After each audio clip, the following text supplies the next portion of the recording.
Hey, welcome to the Dray Way. I'm glad you're here. You know, we got a new Dray Way every single day. We got a lot to talk about. We got a great show. So, without talking a whole bunch, let's get started. Let's go.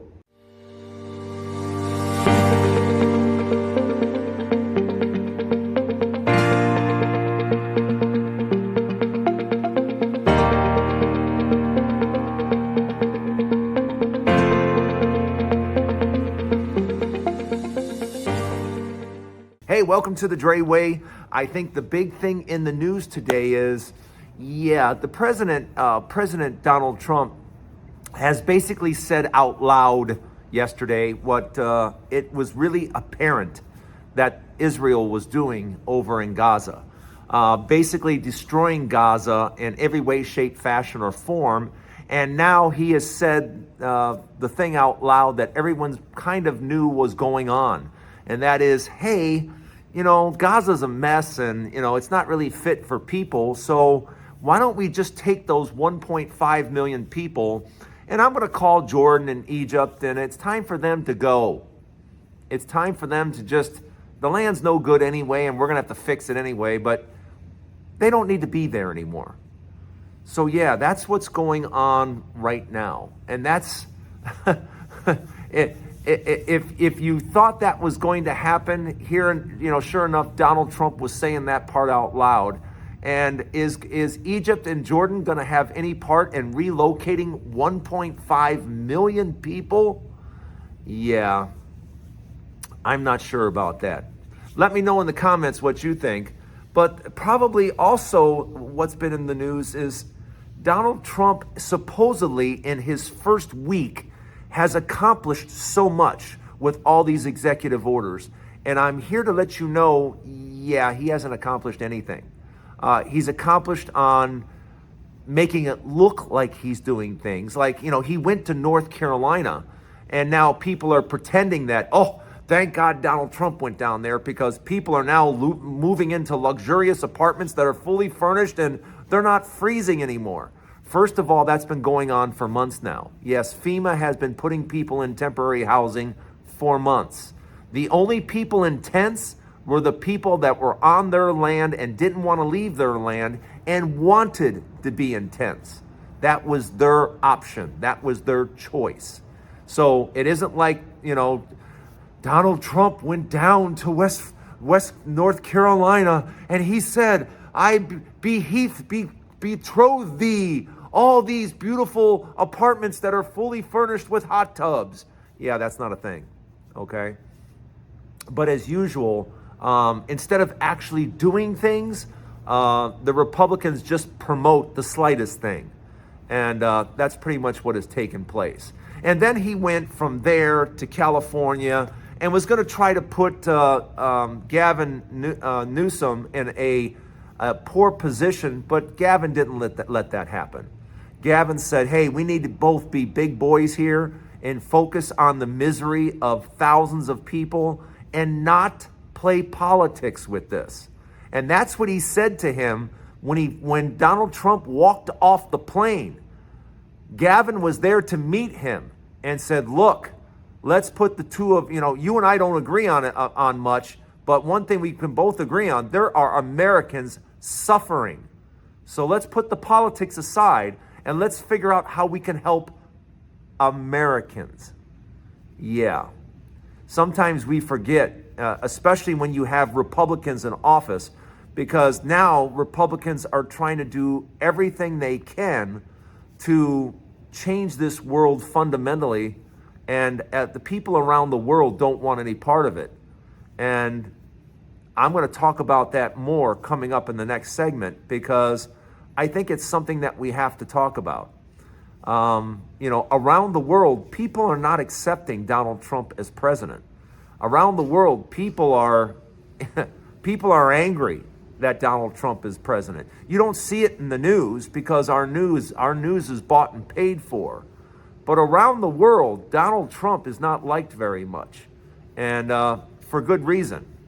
And you're about to find that reason out in spades over the next few months, because Donald Trump has already said his tariffs are coming So with the deporting of and scaring tens of thousands of Hispanic people across the country and Hispanic workers, now we're going to start placing on tariffs.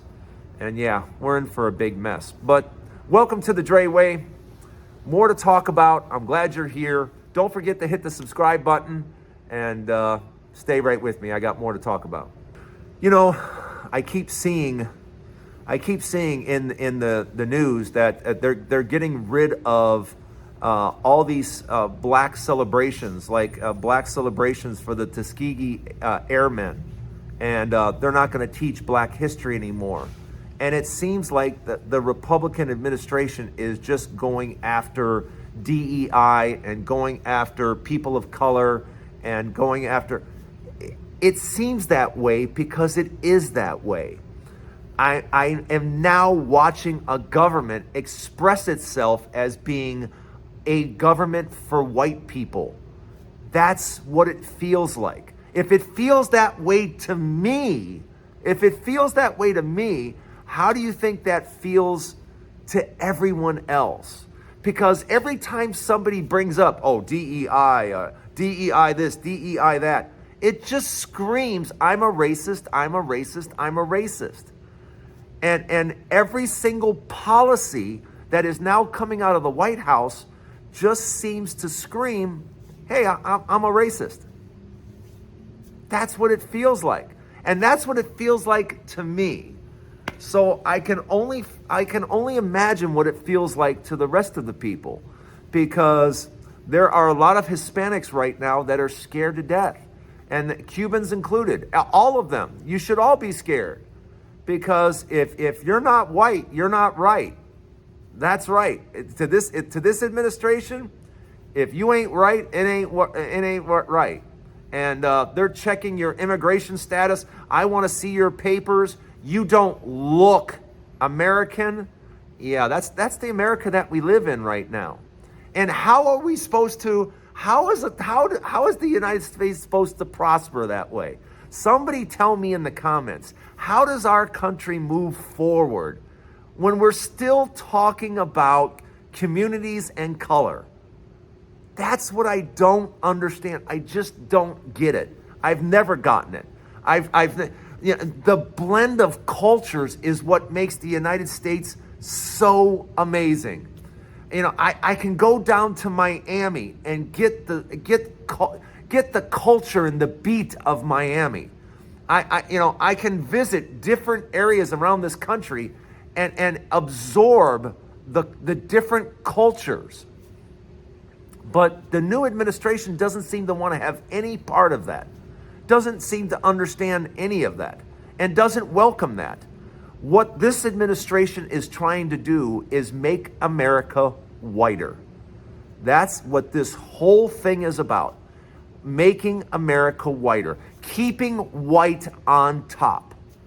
And I hate to break it to everyone, but the white people have never been on top, and they're not on top now.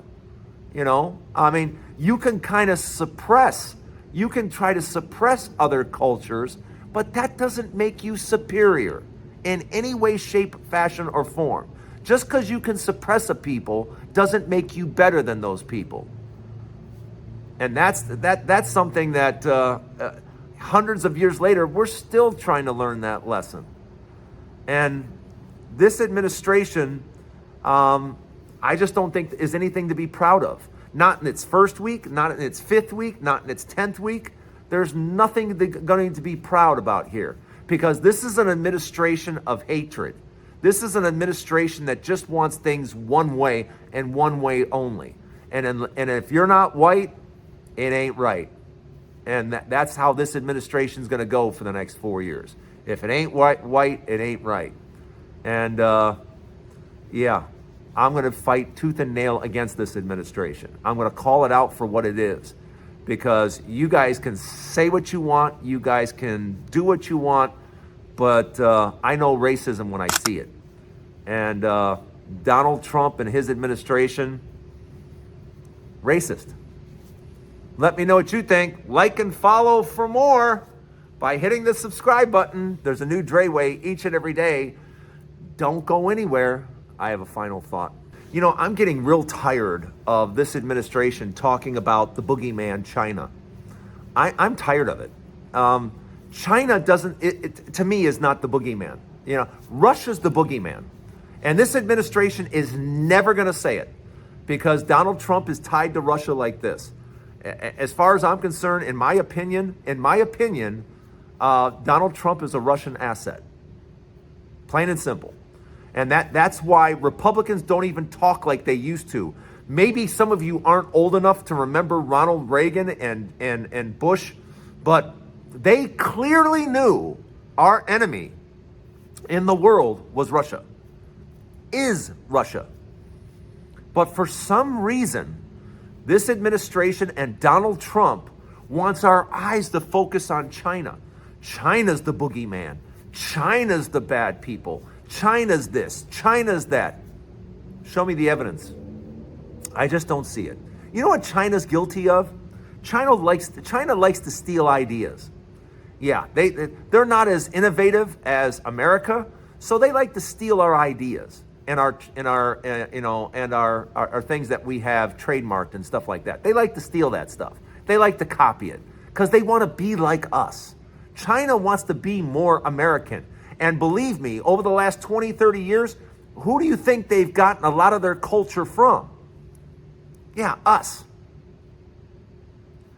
And China is just an absolute... One thing you learn after talking to the people over there, they are amazing. They are amazing. They are friendly. They are kind. And when I say funny, they have a sense of humor that is just second to none. Can you say that about Russia? Really? But just so you know, I'm not buying any of it. This message is from me to you in the administration. I'm not buying this whole boogeyman on China one bit. I don't agree with it. I think it's BS. And I don't see China as being our enemy in any way, shape, fashion, or form. You know who I still consider a murdering dictator? Putin. And he is still and has been a murdering dictator. And for you to try to pass off the boogeyman as China, when we all know, all of us know what Russia is and has been, and what Putin is, we all know. He's a murdering dictator. And there's no way you can soften that. There's no way that you can sweeten that. And there's no way you can change my mind on that. So the fact that Donald Trump doesn't acknowledge that, in my opinion, tells me Donald Trump is a Russian asset. There, I said it, and I'll keep saying it, because that's my opinion on Donald Trump. And the reason that, we no longer talk about Russia as being the boogeyman. Ever since Donald Trump's been around, Russia, the Republican Party that used to be anti-Russia, anti-Russia, anti-Russia, now doesn't say a word. Yeah, okay. Enough said. Thanks for joining me on the Dray Way. Let me know what you think in the comments. Don't forget, there's a new Dray Way each and every day. Have a wonderful day, everybody. I'll see you tomorrow right here on the Dray Way. See you later.